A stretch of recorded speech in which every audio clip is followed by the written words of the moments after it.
এই গুহার অধিবাসীরা, যাদের কথা আমরা প্রতি শুক্রবার পড়ে থাকি, এই মানুষগুলোর আশেপাশে কোনো নবী ছিল না, কোনো আলেম ছিল না, কোনো শায়েখ ছিল না, কোনো সাহাবী ছিল না। নিজেদের জন্য তারা নিজেরাই ছিলেন। আর তারা এমন এক এলাকায় বাস করতেন যেখানে সবাই মূর্তি পূজা করত। আর তারা একটি উপসংহারে পৌঁছেছেন, সৃষ্টিকর্তা শুধু একজন, আমরা এগুলোর উপাসনা করতে পারি না। লান্নাদউ মিন দুনিহি ইলাহান।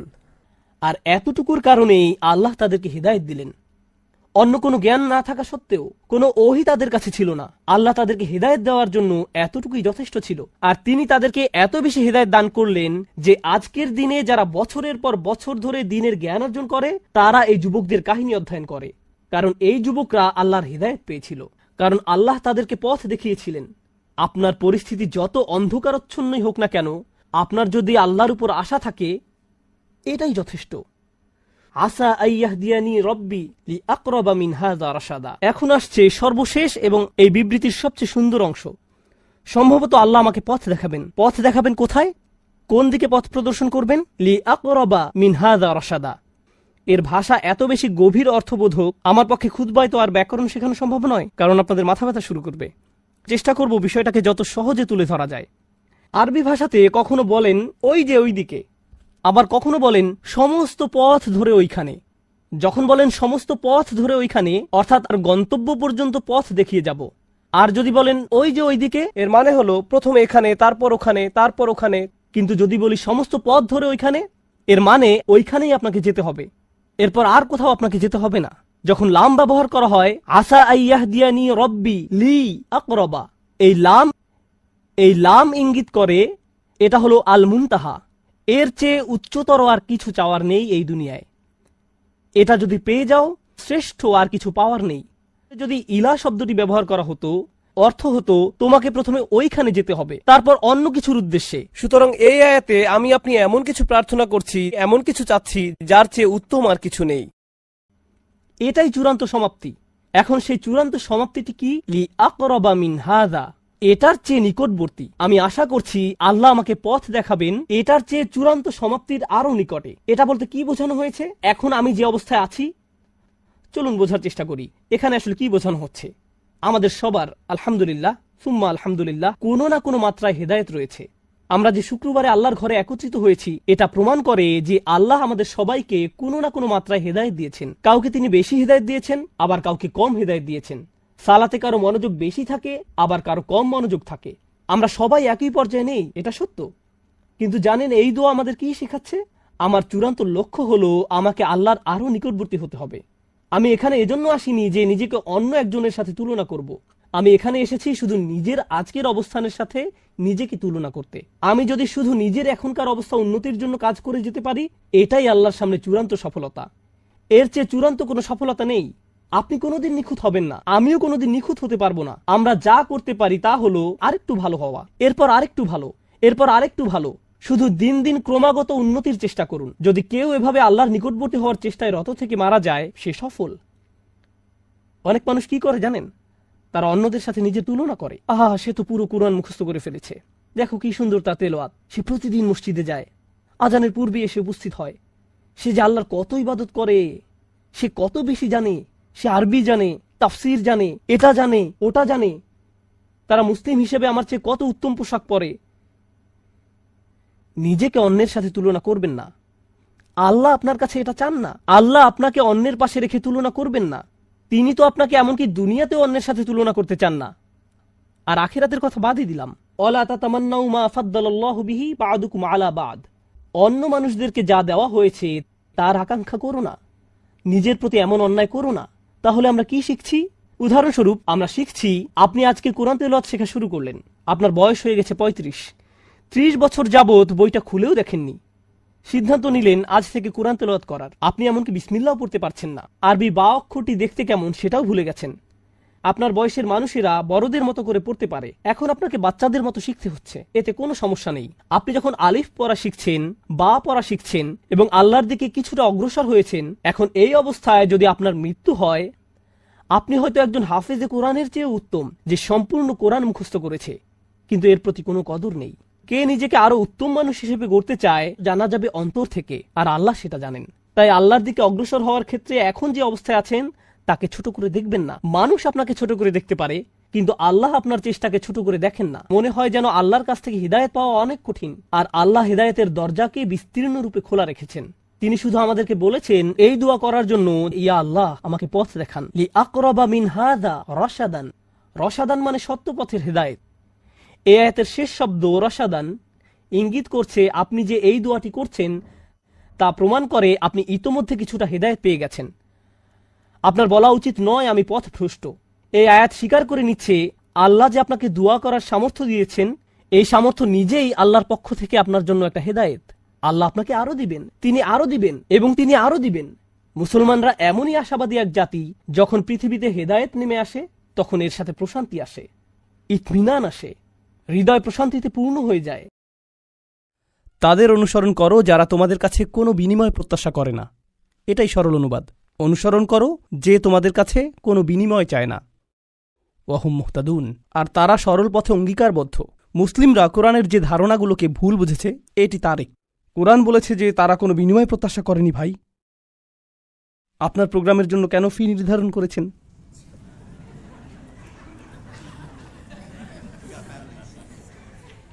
না না, এটা জানার বিষয়। কোরআন আরও বলছে ইয়াশতারুনা বিআয়াতিল্লাহি সামানান কলিলান, তারা আল্লাহর আয়াত বিক্রি করে সামান্য মূল্যের জন্য। নিজের জন্য আপনার লজ্জিত হওয়া উচিত। আল্লাহর আয়াত বিক্রি করা গোটা কোরআনের সবচেয়ে ভুল বোঝা ধারণাগুলোর একটি। বিষয়টা খুলে বলছি। রসুল সাল্লাল্লাহু আলাইহি সাল্লাম মুসাব ইবনে উমাইরকে মদিনায় প্রেরণ করেছিলেন। জানেন আপনারা, মুসাব ইবনে উমাইর ছিলেন অত্যন্ত প্রতিভাবান তরুণ, যাকে মদিনায় প্রেরণ করা হয়েছিল কোরআন শিক্ষা দেওয়ার জন্য। তিনি ছিলেন অত্যন্ত ধনী পরিবারের সন্তান, কিন্তু তার পরিবার তাকে ত্যায্য করেছিল। এরপর তার পরিধানের বস্ত্রও ছিল না। বদরের যুদ্ধে তিনি শহীদ হলেন। কাফনের কাপড় দিয়ে যখন তার পা আবৃত করা হলো, মাথা উন্মুক্ত হয়ে গেল। আবার যখন মাথা আবৃত করার চেষ্টা করা হলো, পা উন্মুক্ত হয়ে গেল। রসুল সাল্লাল্লাহু আলাইহি সাল্লাম তাকে মদিনায় প্রেরণ করলেন কি শিক্ষা দেওয়ার জন্য? কোরআন। সকালের নাস্তার জন্য তিনি কি খাবেন? সূরা বাকারা। দুপুরে কি খাবেন? রাতে কি খাবেন?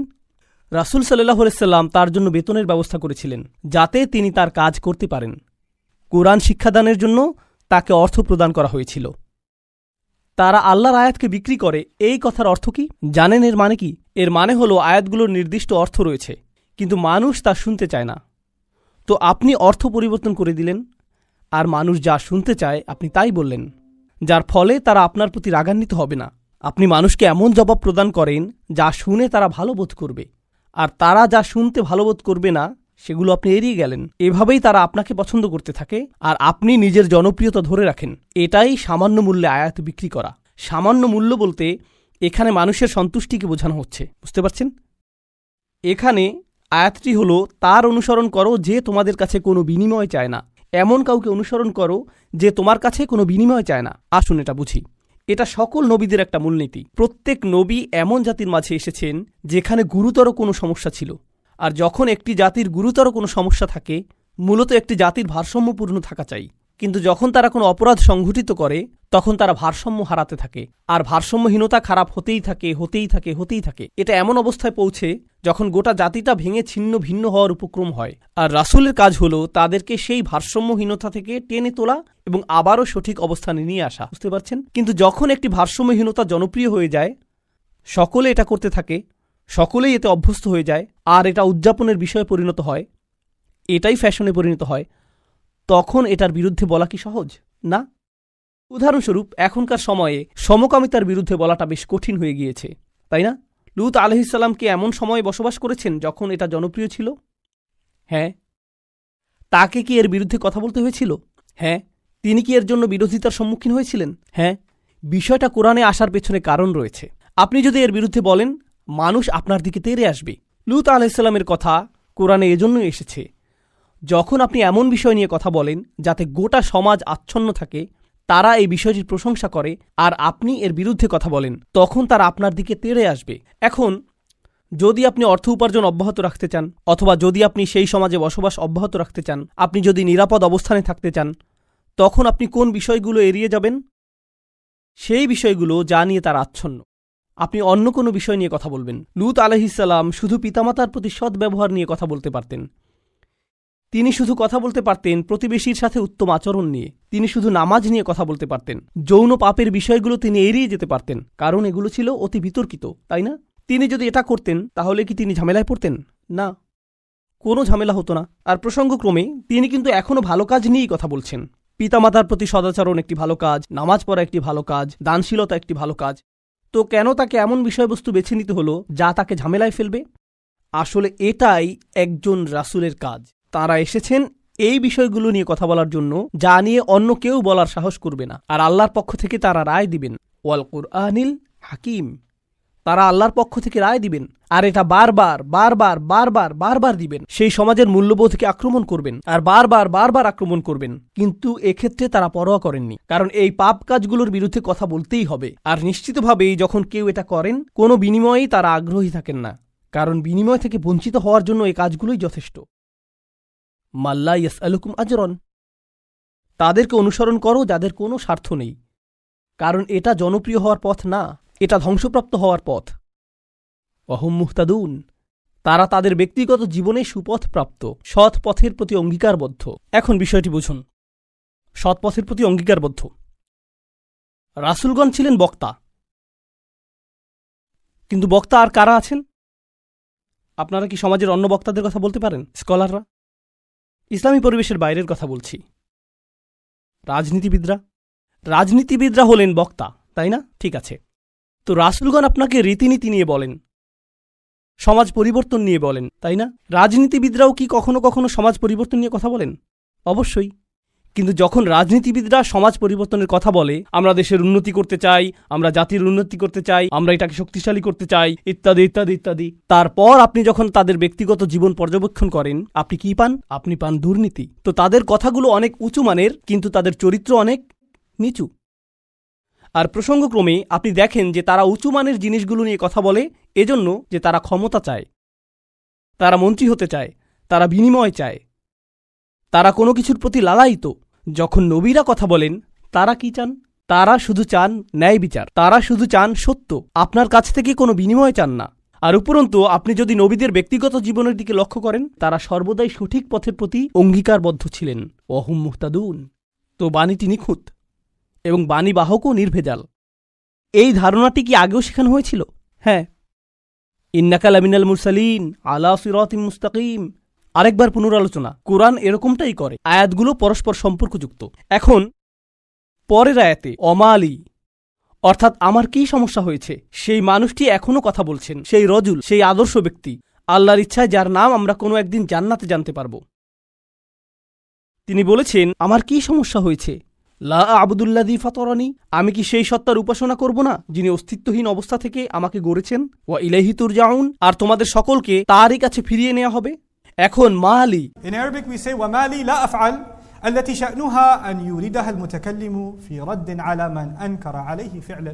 ইবনে আশুর এটা উল্লেখ করেছেন যে যখন কেউ বলে আমার কি সমস্যা হয়েছে যে আমি এটা অথবা সেটা অথবা অন্য কিছু করব, এর অর্থ হলো কেউ তাকে বলেছে যে এই তোমার কি সমস্যা হয়েছে, তুমি কেন ধর্ম ত্যাগ করেছো, আর সে তার দিকে ফিরে এর জবাব দিচ্ছে। তো প্রকৃতপক্ষে উক্তিটি যদিও লিপিবদ্ধ হয়নি, কিন্তু তার বক্তব্যের ধরন দেখে আমরা বুঝতে পারছি এই তোমার কি সমস্যা হয়েছে, কেন তুমি এই মিথ্যা ধর্মের পক্ষে কথা বলছো। আর তিনি তার দিকে ফিরে বলছেন, আমার এমন কি হয়েছে যে আমি তার উপাসনা করব না যিনি আমাকে সৃষ্টি করেছেন, আর তোমাদের সকলকেও তার কাছে ফিরিয়ে নেওয়া হবে। এটা উপলব্ধি করো যে তোমাদেরকেও ফিরিয়ে নেওয়া হবে। বাক্যটি শুরু হয়েছে আমার কি সমস্যা হয়েছে এটা দিয়ে, শুরু হয়েছে তাকে দিয়ে, আর বাক্যটি শেষ হয়েছে তোমাদের সকলকে তার কাছে ফিরিয়ে নেওয়া হবে। তো তিনি কাকে দিয়ে শুরু করেছেন? নিজেকে দিয়ে। আপনি যদি মানুষের সাথে একাত্ম হয়ে গিয়ে এই বাণী তাদের কাছে প্রচার করতে চান, আপনাকে নিজের সম্পর্কে অনেক কিছু স্বীকার করতে হবে। মানুষকে আপনার এটা বলার সক্ষমতা থাকতে হবে যে তোমরা সমস্যার সম্মুখীন হবে। আমি যদি কাউকে পরামর্শ দিই ভ্রমণ সম্পর্কে, আপনি এই এয়ারলাইন্সে না গিয়ে অমুক এয়ারলাইন্সে যান। আমি যদি এমনটা বলে শুরু করি যে ভাই আমি এই এয়ারলাইন্সে গিয়েছিলাম, তারা এত বেশি দেরি করেছিল, তারা আমার লাগেজ হারিয়ে ফেলেছিল, অমুক এয়ারলাইন্সে যান, এটা কি পরামর্শটিকে বেশি আবেদনময় করে তুলছে? কারণ আপনি নিজের কথা প্রথমে বলেছেন, আর যেহেতু আপনি কোনো একটি অভিজ্ঞতার শিকার হয়েছেন, এখন আপনি ঐকান্তিকভাবে তার কল্যাণের জন্য তার কাছে আসছেন। কিন্তু যদি আপনি তার কাছে গিয়ে বলেন হে তুমি এই এয়ারলাইন্সে যাচ্ছ, তুমি একটা স্টুপিড, এটা কি এমন ব্যবহার যার ফলে মানুষ রাজি হবে? না, বরং এটা অপমানজনক। তিনি নিজের সম্পর্কে বলছেন, কারণ তিনি চান না যে তারা তাকে ঘৃণা করুক। তিনি ঘৃণার উদ্রেককারী কোনো কথা বলতে চান না, তিনি একপাশে কোনো কথা বলতে চান না, তিনি শুধু তার নিজের সম্পর্কে কথা বলতে চান। দেখো আমার দিক থেকে এটা হবে বড় ধরনের অপরাধ, দেখো আমার দিক থেকে এটা হবে বড় ধরনের অপরাধ যদি আমি তাকে উপেক্ষা করি যিনি আমাকে সৃষ্টি করেছেন। তোমরা সকলেও তার কাছে ফিরে যাচ্ছ। এটা কথা বলার খুবই ভালোবাসাপূর্ণ উপায়, যেটা তিনি ইতিমধ্যে শুরু করেছেন ইয়া কওমি বলার মাধ্যমে। এজন্যই তিনি তার জাতির প্রতি ভালোবাসার টানে ছুটে এসেছিলেন। তো তিনি বললেন, ওমা লিয়া লা আ'বুদুল্লাযী ফাতারানি ওয়া ইলাইহি তুরজাউন আত্তাখিযু মিন দুনিহি আলিহা। আমার কি তাকে ছাড়া অন্য কাউকে উপাস্য মানা উচিত? ইউরিদনির রহমানু বিদুররিন, যদি আর রহমান বা অবিশ্বাস্য রকম দয়ালু সত্তা সিদ্ধান্ত নেন যে কোনো ক্ষতি নেমে আসবে, লা তুগনি আন্নি শাফাআতুহুম শাইআ, অন্য সকল মিথ্যা উপাস্য মিলে আমাকে মুক্ত করতে সক্ষম হবে না। তাদের সকলের মিনতি, তাদের সকলের মধ্যস্থতা, তাদের এই অনুরোধ যে হে আল্লাহ তাকে ছেড়ে দিন, সে আমার উপাসনা করত, এগুলোর কোনোটাই কাজে আসবে না। লা ইউনকিযুন, তারা আমাকে রক্ষা করতে পারবে না। যদি আল্লাহ আমার প্রতি অসন্তুষ্ট হন, এই সব প্রতিমা আমাকে পরিত্রাণ দিতে পারবে না, এই সব পৌরাণিক উপাস্যগুলো আমাকে রক্ষা করতে পারবে না। কেন আমি অন্য কারো কাছে যাব? জানেন তিনি এখানে কি করছেন? তিনি তাদের ধর্মের সমালোচনা করেছেন, তাই না? কারণ তারা অন্য উপাস্যে বিশ্বাস করে। কিন্তু এভাবে না বলে যে তোমাদের কি সমস্যা, কেন তোমরা এই সকল উপাস্যে বিশ্বাস করছো, তারা তোমাদের রক্ষা করতে পারবে না। এর পরিবর্তে তিনি বললেন, কিভাবে আমি এই সকল উপাস্যে বিশ্বাস করতে পারি? তারা আমাকে সাহায্য করতে পারবে না। কাকে? আমাকে। আমি শুধু আমার নিজেকে নিয়ে চিন্তিত। আত্তাখিযু মিন দুনিহি আলিহা ইন ইউরিদনির রহমান, যদি আর রহমান আমার উপর কোনো ক্ষতি নামানোর সিদ্ধান্ত নেন। প্রথমত তিনি আমি সর্বনামটি ব্যবহার করেছেন, কারণ এখন তিনি তাদের মূর্তিগুলো নিয়ে কথা বলবেন। আপনি অন্য মানুষের ধর্ম নিয়ে কথা বলতে পারেন যতক্ষণ এটা আপনার সাথে প্রাসঙ্গিক হয়। কেন এটা আপনার কাছে যুক্তিসঙ্গত মনে হয় না? তাদের সম্পর্কে না, বরং আপনার সম্পর্কে। এই জিনিসটা আমার কাছে যুক্তিসঙ্গত মনে হয় না, এই জিনিসটা আমার সাথে যায় না, এটা আমি আমার নিজের জন্য সঙ্গতিপূর্ণ মনে করি না। কেন আপনি এভাবে কথা বলবেন? কারণ আপনি এটাকে আত্ম অহংকারের প্রতিযোগিতায় পরিণত করতে চান না। এখানে দ্বিতীয় বিষয়টি হল আর রহমান, যদি আর রহমান অকল্যাণ দেওয়ার সিদ্ধান্ত নেন, তারা আমাকে রক্ষা করতে পারবে না। দাঁড়ান, আর রহমান শব্দটির অর্থ কি? যিনি অকল্যাণ দেন। এর অর্থ কি? আর রহমান অর্থ যিনি দয়ালু, যিনি যত্ন করেন, যিনি ভালোবাসা প্রদর্শন করেন। তো কেন তিনি বলছেন যে আর রহমান যদি কোনো অকল্যাণ করতে চান? আর রহমান শব্দটি এবং ক্ষতি শব্দটি একে অপরের সাথে যায় না, তাই না? তারা একসাথে যায় না। জানেন তিনি তাদেরকে কি বলেছেন? তোমরা আর রহমানকে নিয়ে এর আগে উপহাস করেছ। তোমরা বলেছ মা আনজালার রহমান মিন শাই, আর রহমান কোনো কিছু প্রেরণ করেননি। তারা ইতিমধ্যেই এই নামটি ব্যবহার করেছে। তার নাম অবিশ্বাস্য রকম ক্ষমাশীল এবং অত্যাধিক ক্ষমাশীল, কিন্তু এর অর্থ এই নয় যে তার অকল্যাণ সাধন করার ক্ষমতা নেই। আপনি তার নাম থেকে সুযোগ নিতে পারবেন না, আর ভাবতে পারবেন না যে কোনো কিছুই হবে না। আরে ভাই, আল্লাহ মহান, কোনো সমস্যা হবে না। কিছু মানুষ আল্লাহর সাথে আপোষ মীমাংসা করতে চায়। আমি আল্লাহর জন্য এত কিছু করি, আমি যদি সামান্য কয়েকটি বিষয় কখনোই না করি, এতে কোনোই সমস্যা নেই। আল্লাহর এটা বোঝা উচিত। আসলেই তার বোঝা উচিত। এমনভাবে কথা বলছেন যে তিনি এটা বুঝেন না। আপনি কি আল্লাহ সম্পর্কে এভাবে কথা বলার অবস্থানে রয়েছেন? হ্যাঁ, কারণ তিনি আর রহমান। ওকে, তাহলে দেখা যাবে এজন্যই আপনি কোরআনের সবচেয়ে কঠোর আয়াতগুলোর মধ্যে আর রহমান শব্দটি পাবেন, যাতে আপনি এই বিষয়টি বুঝে নিতে পারেন যে অবিশ্বাস্য রকম ক্ষমাশীল হওয়ার গুণটি তাকে ন্যায় বিচার থেকে বিরত রাখবে না এবং তার কর্তৃত্বকেও খর্ব করে না। আর প্রসঙ্গক্রমে এই আয়াতে তিনি আসলেই আর রহমান। কেন জানেন? কারণ আল্লাহর একজন বান্দা, প্রত্যেক মানুষই আল্লাহর বান্দা, সে স্বীকার করুক আর নাই করুক। যখন আল্লাহর একজন বান্দা পাপের উৎসে পরিণত হয়, তখন সে হয় এই পৃথিবীতে ক্যান্সারের মতো, যে পাপ কাজ ছড়াতে থাকে। আর তখন আল্লাহ অন্য সকল সৃষ্টির প্রতি রহমা প্রদর্শন করেন তাকে সরিয়ে ফেলার মাধ্যমে। এটাও আর রহমান নামের অন্তর্ভুক্ত। কখনো তার দয়া প্রদর্শিত হয় অন্য সকল সৃষ্টির প্রতি, যখন তিনি তাদেরকে রক্ষা করেন আপনার কাছ থেকে। ইন ইউরিদনির রহমানু বিদুররিন লা তুগনি আন্নি শাফাআতুহুম শাইআ। সুবহানাল্লাহ। এখন আমরা তার বক্তব্যের প্রায় শেষে রয়েছি। ইন্নী ইযাল্লা ফী যালালিম মুবিন। যদি এমনটাই হয়, যদি আমি আল্লাহ ছাড়া অন্য কারো উপাসনা করি, যদি আমি অন্য উপাস্য গ্রহণ করি, তাহলে আমি সুস্পষ্ট বিভ্রান্তিতে পড়ে যাব। আমি সম্পূর্ণরূপে বিভ্রান্ত হয়ে যাব। তিনি বিভ্রান্ত নন। তিনি বলছেন তোমরা সবাই বিভ্রান্ত, কিন্তু তিনি তাদেরকে আঘাত করতে চাইছেন না। তাই তিনি বলছেন আমি অত্যন্ত বিভ্রান্তিতে পড়ে যাব যদি আমি এমনটা করি। ইন্নী আমানতু বিরব্বিকুম, আমি ঈমান এনেছি তোমাদের প্রভুর প্রতি, তোমাদের প্রতিপালকের প্রতি। তিনি বলেননি যে আমি ঈমান এনেছি আমার প্রভুর প্রতি, আমার প্রভুর প্রতি। তিনি বলেছেন আমি ঈমান এনেছি তোমাদের প্রভুর প্রতি। তিনি আমি থেকে তুমিতে পরিবর্তন করলেন। আমি আপনাদেরকে একটা সমীকরণ দিচ্ছি, আমি যোগ তুমি সমান সমান আমরা, আমি যোগ তুমি সমান কি আমরা। তো তিনি শুরু করেছেন আমি দিয়ে, তিনি যাচ্ছেন তুমিতে, কারণ তিনি এর দ্বারা কি বোঝাচ্ছেন আমরা পৃথক নই। আমি চাই আমরা সবাই যেন সুখী হই, আমি চাই আমরা সবাই যেন আল্লাহর কাছে পরিত্রাণ পাই। এটা আমি বনাম তোমরা নয়, এটা আমি এবং তোমরা। দাওয়াতি কাজ মানে প্রতিপক্ষ নয়, এর অর্থ বিতর্ক নয়, এর অর্থ যুক্তিতর্ক নয়। আমরা এটাকে এগুলোতে পরিণত করেছি। আমি একটি দাওয়াতি প্রোগ্রাম করতে চাই যেখানে আমি খ্রিস্টানদের সাথে বিতর্ক করব। আপনার কোথাও ভুল হচ্ছে, এটা এভাবে কাজ করে না। এর জন্য একটা নির্ধারিত অবস্থান রয়েছে, তবে এটাকে দাওয়াতি কাজ বলে না, এটাকে বলে জিদাল। এর জন্য কোরআনের ভিন্ন শব্দ রয়েছে, আর সেটা হলো সর্বশেষ পন্থা। আমরা শুরুতেই এটা করব না, কখনোই করব না। তো এখন তিনি বলছেন ইন্নী আমানতু বিরব্বিকুম, আমি তোমাদের সকলের প্রভুর প্রতি ঈমান এনেছি, তোমাদের সকলের প্রভুর প্রতি ঈমান এনেছি।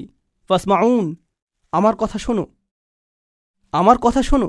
3 জন রাসূল কথা বলেছেন, আর তিনি বলছেন আমার কথা শোনো, আমি যা বলছি তা শুধু শোনো। কখনো কখনো আমি শিক্ষক হিসাবে এই বিষয়টা খেয়াল করি।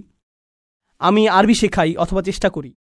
ধরুন ছাত্ররা সামনে বসে শিখছে, আর তখন একজন সহকারী আসলো, শিক্ষকের সহকারী একজন আসলো, আর ছাত্রদের কাঁধে হাত রেখে বলল মনোযোগ দিয়ে পড়ো। আমি কিন্তু মনোযোগ দিতে বলিনি। একজন সহকারী এসে বলল মনোযোগ দিয়ে পড়ো। এর কি কোনো প্রভাব রয়েছে? হ্যাঁ। এর কি ভিন্ন ধরনের প্রভাব রয়েছে? হ্যাঁ। যখন আরেকজন ছাত্র আপনার কাছে এসে বলে ভাই পড়াশোনা করো, শিক্ষক বলেন যে পরীক্ষার জন্য পড়াশোনা করো। হ্যাঁ, অবশ্যই আমি পরীক্ষার জন্য পড়াশোনা করব। তারপর আপনি রাত 8টার সময় বাস্কেটবল খেলা দেখছেন, আর আপনার বন্ধু এসে বলল আরে ভাই চলো পড়াশোনা করি। এটার কি ভিন্ন প্রভাব থাকবে? অবশ্যই থাকবে। এই সাহাবী এটা বুঝতে পেরেছিলেন, রাসূলদের এই সঙ্গীটি তা বুঝতে পেরেছিলেন। তার কাছে রয়েছে স্বতন্ত্র স্থান, সূর্যের আছে নিজস্ব স্থান, চাঁদেরও রয়েছে নিজস্ব স্থান। এটা প্রতিযোগিতা নয়। আমার কথা শুনো, এটা এতটাই ভালোবাসাপূর্ণ চমৎকার বক্তব্য। আর আমি এখানে বলতে চাই যে তার বক্তব্যটি এখানে 3 জন রাসূলের থেকেও বেশি কাজ করেছিল। এই আয়াতগুলোতে তার বক্তব্যের বেশি প্রভাব রয়েছে 3 জন রাসূলের তুলনায়। এটা কেন? এটা আমাদেরকে শিখানোর জন্য যে আল্লাহ যাকে চান তাকেই বিজয় প্রদান করেন, আল্লাহ তাকেই কবুল করবেন যার প্রতি তিনি রাজি হবেন। পার্থিব ফলাফল এবং পার্থিব পরিণাম আল্লাহর কাছে অর্থবহ নয়, বরং প্রচেষ্টাই আল্লাহর কাছে অর্থবহ। পার্থিব ফলাফল হল যখন আল্লাহ সিদ্ধান্ত নেবেন তখন তিনি দুয়ার খুলে দিবেন, এটাই হবে। পরের আয়াতটি বলছে ইলাদ খুলিল জান্নাহ। বক্তব্যের অংশটি প্রায় শেষ। ইলাদ খুলিল জান্নাহ, জান্নাতে প্রবেশ করো। দাঁড়ান, তিনি তো তার লোকদের সাথে কথা বলছিলেন, এখন বলা হচ্ছে জান্নাতে প্রবেশ করো। কি ঘটল? তাকে হত্যা করা হয়েছিল। তিনি এত ভালোবাসাপূর্ণ উদ্বেগপূর্ণ বক্তব্য দিলেন, শহরের প্রান্ত থেকে তার লোকদের কাছে ছুটে আসলেন, তাদেরকে বোঝানোর চেষ্টা করলেন। তারা রাসূলদেরকে স্পর্শ করতে পারল না, কারণ রাসূলগণ আল্লাহ প্রদত্ত নিরাপত্তায় ছিলেন। কিন্তু সেই একমাত্র ঈমানদার হত্যার শিকার হলেন। এই ঘটনাটিতে ঈমানদারদের জন্য শিক্ষা রয়েছে, তাই না? এখন সামান্য কয়েকজন ঈমানদার যারা রাসূল সাল্লাল্লাহু আলাইহি সাল্লামের উপর ঈমান এনেছিলেন, তাদেরকে মানসিকভাবে প্রস্তুত করা হলো এর জন্য তোমরাও হত্যার শিকার হতে পারো। ইয়াসির, সুমাইয়া, বিলালও মৃতপ্রায় হয়ে গিয়েছিলেন রাদিয়াল্লাহু আনহুম। আপনি হত্যার শিকার হতে পারেন শুধু এটা বলার কারণে, শুধু আল্লাহ সম্পর্কে কথা বলার কারণে। তো তিনি জান্নাতে প্রবেশ করলেন এজন্য না যে তাকে স্থানান্তরিত করা হয়েছিল, বরং তাকে হত্যা করা হয়েছিল। আর প্রসঙ্গক্রমে তারা কিভাবে রাসূলদের হত্যা করার সিদ্ধান্ত নিয়েছিল? পাথর নিক্ষেপ করে এবং আমৃত্যু নির্যাতন করার মাধ্যমে। মনে আছে এটা? তাই তিনি সহজ কোনো মৃত্যুর শিকার হননি। তো তিনি একজন শহীদ, কারণ শহীদগণ সরাসরি জান্নাতে প্রবেশ করেন। তিনি সরাসরি জান্নাতে প্রবেশ করলেন। আর তার উক্তি এটা ছিল না হে আল্লাহ তাদেরকে শাস্তি দিন, কারণ এই কাফিররা আমাকে হত্যা করেছে। ঈমানদারদের পক্ষ হয়ে প্রতিশোধ গ্রহণ করা উচিত। ক্বালা ইয়া লাইতা কওমি, ক্বালা ইয়া লাইতা, প্রথম শব্দগুলো ওহ যদি শুধুমাত্র, কওমি ইয়ালামুন, আমার লোকেরা যদি শুধু জানতে পারত, যদি আমার লোকদের জানার কোনো উপায় থাকত। তিনি এখনও তাদেরকে ভালোবাসেন। কল্পনা করতে পারেন জান্নাতে হাঁটছেন, সেখানে কি দেখতে পাবেন? যাওয়াতা আফনান ফাবিআইয়ি আলাই রাব্বিকুমা তুকাযযিবান। আপনি জান্নাতে গাছ দেখবেন আর তা আপনাকে সম্মোহিত করবে। আপনি ঝর্ণাধারা দেখবেন আর সম্মোহিত হয়ে যাবেন। আপনি ফল দেখতে পাবেন আর প্রথম কামড়ের পর আপনি নিজেকে হারিয়ে ফেলবেন। আপনি আপনার সুন্দরী স্ত্রীদের দেখবেন আর আনন্দে দিশেহারা হয়ে যাবেন। তিনি এই সব কিছু দেখছেন আর তিনি বলছেন না ও, তিনি শুধু বলছেন ও আমার লোকেরা, যদি শুধু তারা জানতে পারত। সুবহানাল্লাহ। তিনি জান্নাতে পৌঁছে গেলেন, তবুও তার লোকদেরকে ভুললেন না। জানেন বিচার দিবসে মানুষ সবকিছু ভুলে যাবে। মা তার সন্তানকে ভুলে যাবে। ইয়াউমা তারাউনাহা তাযহালু কুল্লু মুরদাআতিন আম্মা আরদাআত, সেই দিন প্রত্যেক স্তনদানকারী মা তার সন্তানকে ভুলে যাবে। ইয়াউমা ইয়াফিরুল মারউ মিন আখিহি ওয়া উম্মিহি ওয়া আবিহি ওয়া সাহিবাতিহি ওয়া বানিহি, সেদিন প্রত্যেক মানুষ তার ভাইয়ের কাছ থেকে পালিয়ে বেড়াবে। সূরা মারিজে এসেছে। ওয়া ফাসিলাতিল্লাতি তুই, তার মা, তার স্ত্রী, তার সন্তান, তার অভিভাবক, তার গোটা গোত্র, সে তাদের সবার কাছ থেকে পালিয়ে বেড়াবে। সে কারো সাথে কোনো কিছু করতে চাইবে না। ওয়াতাকাত্তাআত বিহিমুল আসবাব, কোরআন বলছে সকল সম্পর্ক ছিন্ন হয়ে যাবে। কিন্তু ঈমানদারদের জন্য এমনটা হবে না।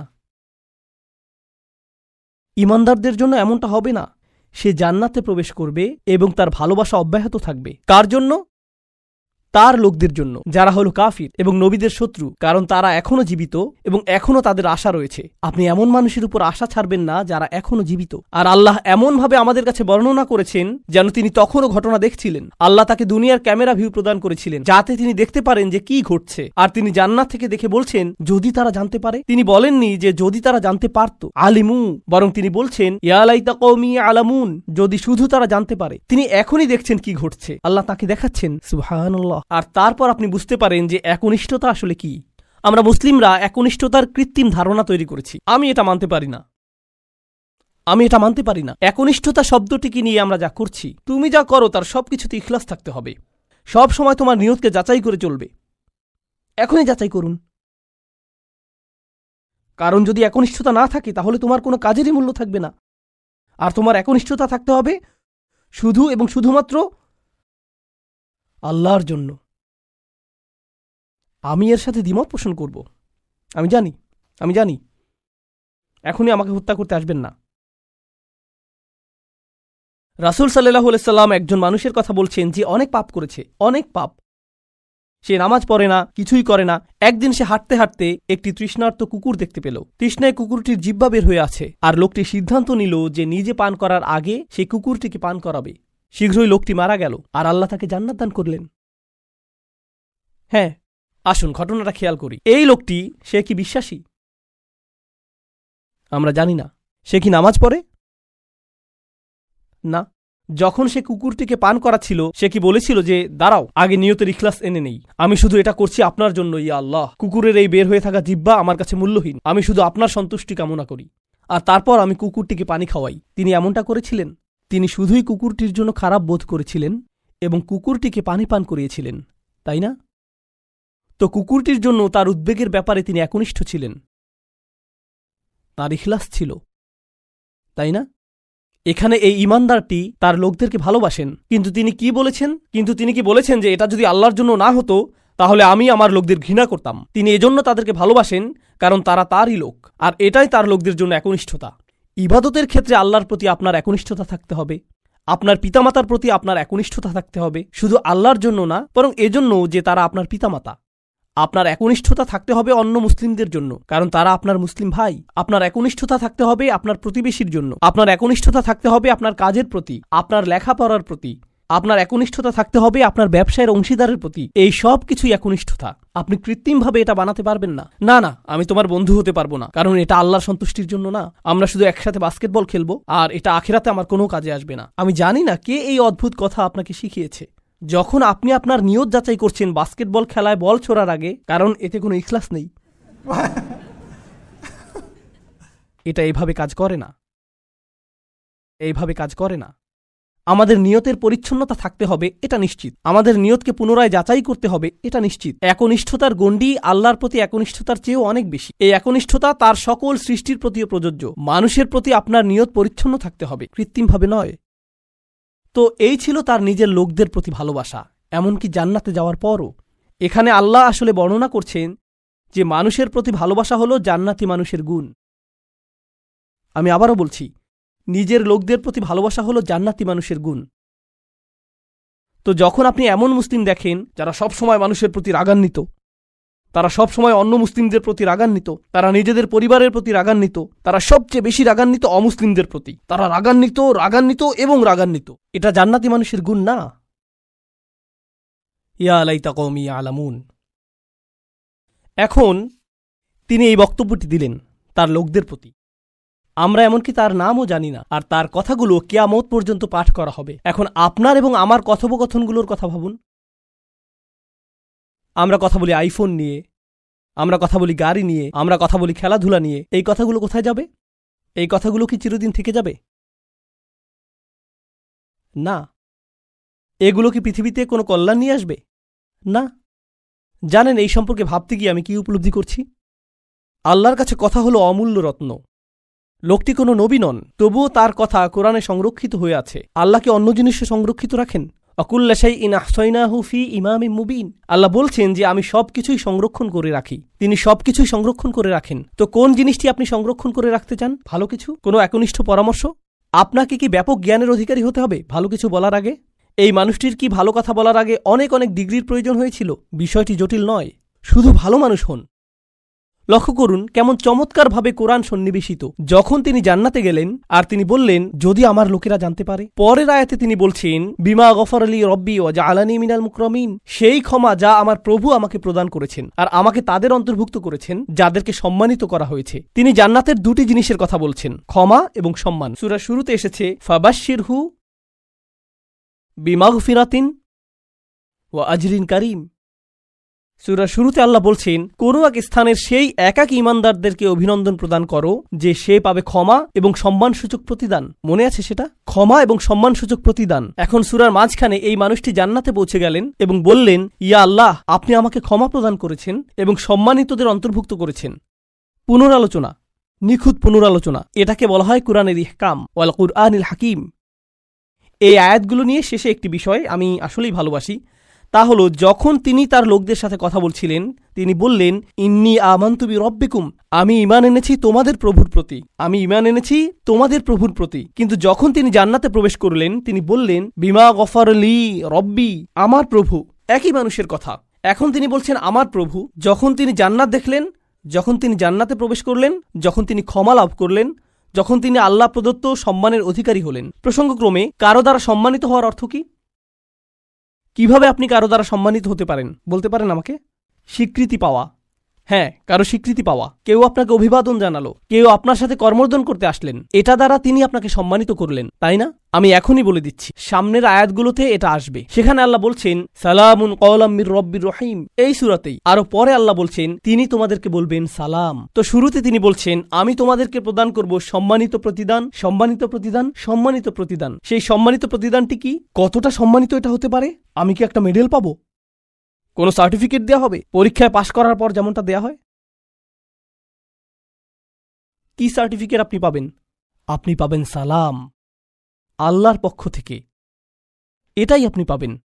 তো যখন তিনি তা পেলেন তিনি ভুলে গেলেন যে এই প্রভু অন্য কারো প্রভু, তিনি শুধু তারই প্রভু। আমার প্রভু আমাকে ক্ষমা প্রদান করেছেন, আমার প্রভু আমাকে সম্মানিতদের অন্তর্ভুক্ত করেছেন, তিনি আমার প্রভু এবং শুধুই আমার প্রভু। সুবহানাল্লাহ। একজন ঈমানদারের কি চমৎকার চিত্র এটা। এখন এটা ঘটেছে জান্নাতে, কিন্তু মূল ঘটনাটা চলমান থাকার কথা কোথায়? এই পৃথিবীতে। কি ঘটেছিল এখানে?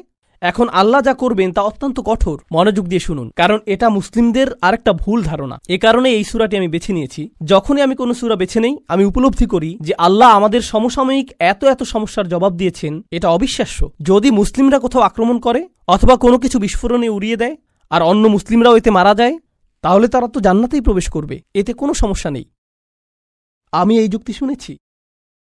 এই পরিস্থিতির শিকার হয়ে যদি মুসলিমরা অথবা নিরীহ মানুষ মারা পড়ে, আল্লাহ তো জানেনি, তিনি তাদেরকে জান্নাতে পাঠিয়ে দিবেন। তাই এখানে কোনো ক্ষতি হয়নি, কারণ জান্নাত দুনিয়ার চেয়ে উত্তম।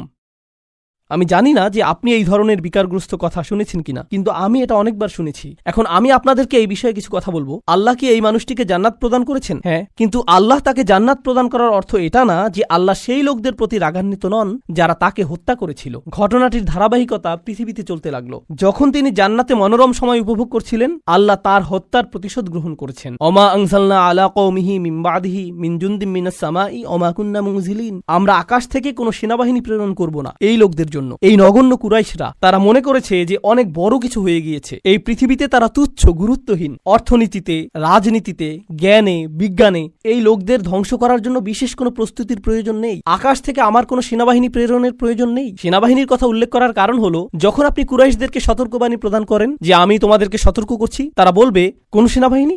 আর যখন রসুলগণ তাদেরকে সতর্ক করলেন, তারা বলছে তোমাদের সাথে কোনো সেনাবাহিনী রয়েছে। এই হুমকি কোথা থেকে আসছে? শুধু তোমরা আর নগণ্য কিছু ইমানদার। আর আল্লাহ বলছেন তাদেরকে ফেরেশতার সেনাবাহিনী প্রদর্শন করার আমার প্রয়োজন নেই। তারা বলবে ওকে, যদি ফেরেশতা দিয়ে তৈরি সেনাবাহিনী থাকে তোমার কাছে, যারা তোমার কাছে ওহী নিয়ে আসে, যদি সেই ফেরেশতা গোটা আকাশ জুড়ে থাকে, ওয়ালাকাদ রাআহু বিল উফুকিল মুবিন, তিনি জিবরিল আলাইহিস সালামকে গোটা আকাশ জুড়ে থাকার অবস্থায় দেখেছেন, তাহলে কেন তুমি জিবরিলকে কিছু ক্ষমতা প্রদর্শন করতে বলছো না যাতে আমাদেরকে ধ্বংস করে দিতে পারে? হ্যাঁ, আর আল্লাহ বলছেন আমি তোমাদেরকে এর জবাব দিয়ে সম্মানিত করব না। তোমাদের মতো নগণ্য জীবকে ধ্বংস করার জন্য আমার ফেরেশতার প্রয়োজন নেই, তোমরা তারও যোগ্য না। আল্লাহ কি আগের জাতিগুলোকে ধ্বংস করার জন্য ফেরেশতা পাঠিয়েছিলেন? হ্যাঁ, তিনি পাঠিয়েছিলেন। আল্লাহ বলছেন কুরাইশরা এমনকি এরও যোগ্য না। এ কাজে ফেরেশতাদের সময় নষ্ট করার মতো যোগ্যও কুরাইশরা না যে আল্লাহ কাউকে ডেকে বলবেন হেই যাও এদেরকে ধ্বংস করো। না না না, সময় নষ্ট করো না। ইন কানাত ইল্লা সাইহাতান ওয়াহিদাতান, এটা একটা বিকট বিস্ফোরক শব্দ ছাড়া আর কিছুই ছিল না। প্রচণ্ড একটা শব্দ। আপনারা জানেন বিস্ফোরণ আসলেই প্রকাণ্ড শব্দ তৈরি করে। এটা ছিল শুধু সেই রকম একটা বিস্ফোরক। এটা ছিল সেই রকম একটা বিস্ফোরক শব্দ। ফাইদা হুম খামিদুন, আর তাদেরকে নিভিয়ে দেয়া হলো। তারা সম্পূর্ণরূপে নিভে গেল। সয়হা হলো তীব্র কোনো শব্দ।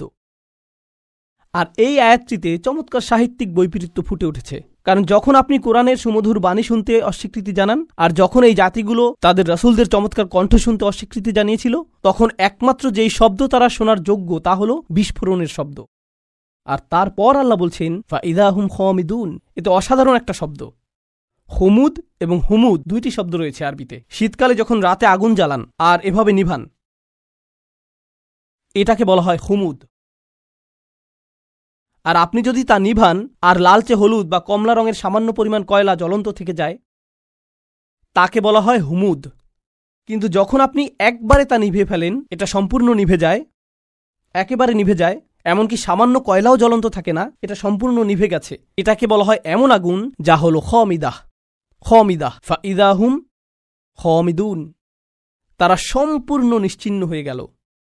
এমন একজনও থাকবে না যে মৃত্যুর পূর্বে মাটিতে গড়াগড়ি দিতে থাকবে। তারা নিঃশেষ হয়ে যাবে, সবাই একসাথে, যেভাবে একটি আগুন নিভানো হয়। আর প্রসঙ্গক্রমে তাদের মৃত্যুকে আগুন নিভানোর সাথে তুলনা করার মাধ্যমে তাদেরকে তুলনা করা হয়েছে আগুনের সাথে। আর আপনি যদি তাদেরকে আগুনের সাথে তুলনা করেন, তাহলে এর অর্থ হল তারা বিপজ্জনক। আপনি যদি আগুনকে জ্বলতে দেন, আগুন কি হবে? ছড়িয়ে পড়বে। তাই অন্য সকল জাতির প্রতি রহমা এবং করুণাস্বরূপ আল্লাহ সিদ্ধান্ত নিলেন যে এই ক্যান্সার, এই আগুনকে নিভিয়ে ফেলতে হবে। ফাইদা হুম খামিদুন, আর এটা ছিল একজন ইমানদারকে হত্যার পরিণাম। তো এখন দ্বিতীয় এই অনুচ্ছেদটির উপসংহারে এসেছে ইয়া হাসরাতান আলাল ইবাদ মা ইয়াতিকুম মির রাসূলিন ইল্লা কানু বিহি ইস্তাহজিউন। মানুষের জন্য বিষয়টা কতটা পরিতাপের। আল্লাহ নিজে এটাকে পরিতাপের বিষয় হিসেবে বিবেচনা করছেন। তিনি সেই জাতিকে নিশ্চিহ্ন করে দিয়ে বলেননি যে দেখেছো আমি কি করতে পারি, বরং তিনি বলছেন সেটা একটা পরিতাপের বিষয়। আরবিতে হাসরা বলতে বোঝায় It means هي شدة الندم والتألم والتحسر والحزن على ما مضى. এর দ্বারা আসলেই গভীর দুঃখ প্রকাশ বোঝায় অতীতে ঘটে যাওয়া সবকিছুর জন্য। আল্লাহ নিজে এটাকে পরিতাপের বিষয় বলেছেন। কেন তারা উপদেশ গ্রহণ করল না? আলাল ইবাদ, বান্দাদের জন্য কি সাংঘাতিক পরিতাপের বিষয়। তিনি তাদেরকে বান্দা বলছেন। কেন তিনি বান্দা বললেন? কেন তিনি বললেন না যে ইয়া হাসরাতান আলাল কুফার? কি পরিতাপের বিষয় কুফারদের জন্য, অবিশ্বাসীদের জন্য। তিনি তাদেরকে বান্দা বললেন। জানেন কেন? কারণ মানব সত্তার গভীরে প্রত্যেক মানুষের সম্ভাবনা রয়েছে আল্লাহর বান্দা হওয়ার। এটা কতটা পরিতাপের বিষয়! এটা তোমার ভিতরেই ছিল, এটা অতিরিক্ত কোনো বিষয় নয় যা তোমাকে বাইরে থেকে আনতে হবে। আমি ইতিমধ্যেই তা তোমার ফিতরাতের মধ্যে দিয়ে দিয়েছি। কেন তুমি এটাকে চালু করলে না? তুমি নিজেই অন বাটন চাপতে পারতে। মা ইয়াতিহিম মির রাসূলিন, এমন কোন রাসূল তাদের কাছে আসেনি, ইল্লা কানু বিহি ইস্তাহজিউন, তারা শুধুই যা করেছে তা হলো তাদেরকে উপহাস। যখনই একজন রাসূল এসেছেন তারা তাকে নিয়ে উপহাস করেছে। এখন এই আয়াতে আল্লাহ বলেননি যে তারা রাসূলদের হত্যা করেছে অথবা তারা রাসূলদের হুমকি দিয়েছে। তিনি বলেছেন যে তারা রাসূলদের নিয়ে উপহাস করেছে। কিন্তু এর আগে আপনারা শিখেছেন তারা বলেছিল যে তারা রাসূলদের হুমকি দিবে, তারা তাদেরকে অভিশাপ হিসেবে গণ্য করবে, মনে আছে সেটা? কিন্তু এখানে যখন পরিতাপের বিষয়টি আসলো, তিনি বলছেন যে এই আযাবের সম্ভাবনার সূচনা হয়েছে তাদেরকে উপহাস থেকে। যখন একটি জাতি রাসূলদের নিয়ে উপহাস করা শুরু করে তখন থেকে তাদের ধ্বংসের সময় গণনার জন্য ঘড়ির কাঁটা চালু হয়ে যায়। তাদের ধ্বংসের প্রথম ধাপ হলো মূলত কার্টুনে যেরকম ডিনামাইট বোমার ছবি আঁকা থাকে, যেখানে বুঝতে পার, যখন তারা রাসূলদের নিয়ে উপহাস করে এটা শুরু হয়ে যায়। এটাই এখানে বলা হয়েছে, রাসূলদের নিয়ে উপহাস করবেন না, কারণ এর অর্থ আপনি নিশ্চিহ্ন হওয়ার জন্য রাস্তা ধরেছেন। এখন যখন আল্লাহ বলছেন কত রাসূল এসেছে কিন্তু তারা ঈমান আনেনি, তারা শুধু উপহাস করেছে। আপনি সূরাটির শুরুতে শিখেছেন ওয়াসাওয়াউন আলাইহিম আনযারতাহুম আম লাম তুনদিরহুম লা ইউমিনুন। ধারণাটি পুনরায় জোরদার হচ্ছে। কি পরিতাপের বিষয়! এত রাসূল এসেছেন কিন্তু মানুষ উপদেশ শুনে না। আলাম ইয়ারাউ কাম আহলাকনা ক্বাবলাহুম মিনাল কুরুন, তারা কি দেখেনি তাদের পূর্বে কত শহর আমরা ধ্বংস করে দিয়েছি, কত জাতি ইতোমধ্যে ধ্বংসপ্রাপ্ত হয়েছে? তারা কি তা দেখে না? তিনি কাকে উদ্দেশ্য করে বলছেন? তিনি রাসূল সাল্লাল্লাহু আলাইহি সাল্লামের সময়ের লোকদের উদ্দেশ্য করে বলছেন এবং বলছেন যে কেন তারা ইতিহাস পর্যবেক্ষণ করে না, কেন তারা দেখে না যে যা রয়েছে তাদের পেছনে। তারা কি দেখেনি? না, তারা দেখেনি, কারণ তাদের পেছনে একটি দেয়াল রয়েছে। তিনি বলেছেন আন্নাহুম ইলাইহিম লা ইয়ারজিউন, তারা তাদের কাছে ফিরে আসবে না। কিছু তাফসীরকারক এই আয়াতটিকে চমৎকারভাবে বিশ্লেষণ করেছেন। চমৎকার একটা বিশ্লেষণ এটা। তারা বলে যে তারা তাদের কাছে ফিরে আসবে না, অর্থ হলো সেই জাতিগুলো যেগুলো ধ্বংস হয়েছে, যেহেতু তারা সম্পূর্ণ নিশ্চিহ্ন হয়ে গিয়েছে আর কেউ রক্ষা পায়নি, তাদের কারোরই সন্তান অথবা বংশ টিকে থাকেনি, তো তোমাদের কেউ বলতে পারবে না যে তোমরা ফেরাউনের বংশধর অথবা লুতের জাতির বংশধর অথবা সালেহ বা শুআইবের জাতির বংশধর, যেহেতু সেই জাতিগুলো সম্পূর্ণ নিশ্চিহ্ন হয়ে গিয়েছিল। তোমরা তাদের কারো কাছে ফিরে যাও না। আপনারা জানেন মানুষ বলে থাকে যে আমার রক্ত রাসূল সাল্লাল্লাহু আলাইহি সাল্লামের বংশে ফিরে যায়। এর অর্থ এই না যে তারা তাদের কাছে ফিরে আসবে না, বরং তোমরা তাদের কাছে ফিরে যাও না, কারণ তাদের ভবিষ্যৎ প্রজন্ম এবং বংশ সম্পূর্ণরূপে নিশ্চিহ্ন হয়ে গিয়েছিল। আন্নাহুম ইলাইহিম লা ইয়ারজিউন। তো তোমরা যখন মনে করো যে তোমাদের ভবিষ্যৎ রয়েছে, তোমরা এত আত্মবিশ্বাসী কেন যে আসলেই তোমাদের ভবিষ্যৎ রয়েছে? আর প্রসঙ্গক্রমে যেহেতু তাদের নামও সম্পূর্ণ মুছে গেছে, হয়তো সেজন্যই আল্লাহ শহরটির নাম উল্লেখ করেননি। এজন্য যদি তিনি তার নাম উল্লেখ করতেনও কেউ তা চিনতেও পারত না, কারণ এর কোনো অস্তিত্ব এখন নেই। একটা নির্ধারিত সময়ে আল্লাহ তাদেরকে ইতিহাস থেকে মুছে দিয়েছেন। তাদের প্রত্যেক অনুসারী, গোটা জাতিটি বিলুপ্ত হয়ে গিয়েছিল, তাই তাদের নাম উল্লেখ করা অপ্রয়োজনীয়। এখন আল্লাহ বলছেন তারা বিলুপ্ত হয়ে গিয়েছে, যার অর্থ ইতিহাসে তারা বিস্মৃত হয়ে গিয়েছে। তারপর তিনি কুরাইশদের সম্পর্কে বলেছেন যে তোমরা নগণ্য একটা জাত, কিন্তু পরের আয়াতে তিনি এই সব কিছুকে একসাথে সংযুক্ত করেছেন। সম্পূর্ণ এই অনুচ্ছেদটি শেষে তিনি বলছেন ওয়া ইন কুল্লুল লাম্মা জামিউল লাদাইনা মুহদারুন, তারা তাদের কাছে ফিরে আসবে না। আর যখন তোমরা মারা যাবে নিজেদের সন্তানদের কাছেও তোমরা ফিরে আসবে না। তোমাদের প্রত্যেকেই, আমি বলে রাখছি যে তোমাদের সকলকে এবং অন্য সকল প্রজন্মের, অন্য সকল জাতির কাফেররা যারা তোমাদের মতো, তাদের সকলকে একত্রিত করা হবে। তবে তাদেরকে একত্রিত করা হবে আমারই সামনে হিসাব প্রদান করার জন্য। ওয়া ইন কুল্লুল লাম্মা জামিউল লাদাইনা মুহদারুন, এটা আসলে আগের আয়াতের সম্পূর্ণ বিপরীত। কিভাবে? শুধু এটুকু অনুধাবন করুন, এরপর আমরা বিরতি নেব। আগের আয়াতে আল্লাহ বলছেন যে তারা আর ফিরে আসবে না, একবার যখন চলে যাবে তারা চলেই যাবে। এই আয়াতে তিনি বলছেন আসলে তারা ফিরে আসবে না তোমাদের কাছে, কিন্তু তারা ফিরে আসবে আমার কাছে। আর যখন তারা আসবে, তারা এবং বিভিন্ন জাতি থেকে তোমাদের সকল দূরবর্তী আত্মীয়রা, কারণ তোমরা ফেরাউনের অনুসারীদের আত্মীয়, তোমরা লুতের জাতির লোকদেরও আত্মীয়, এবং প্রজন্ম থেকে আসা তোমরা সকল কাফেররা, আমি তোমাদের সকলকে একত্রিত করব, আর তারপর তোমাদের সকলকে আমার সামনে হাজির করা হবে। ওয়া ইন কুল্লুল লাম্মা জামিউল লাদাইনা মুহদারুন, এটাই সেই হুমকি যা এখন প্রদান করা হলো।